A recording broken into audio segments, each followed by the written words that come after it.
Ginamit mo na ba tong ability mo na mind reading para mag-take advantage sa mga babae?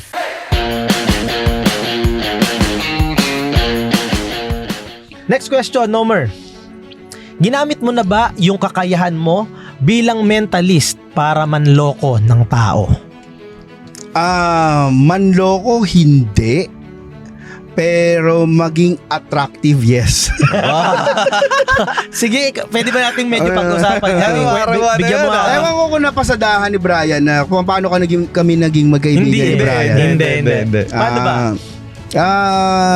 Part kami ng isang community before na tinatawag ng mga pick-up artists. Okay. sama- So kilala mo si Prince MJ Aguilar. Baka kilala niya ako, tanongin mo. Sila Smooth, yan ba yan? Sila Kilala ko Smooth? si Smooth. Yeah. Partner ko dati si Smooth. Bago okay. siya lumipat ng sarili niyang company. Walang yan, hindi natin napag-usapan na kay Tio, Brian. Talaga?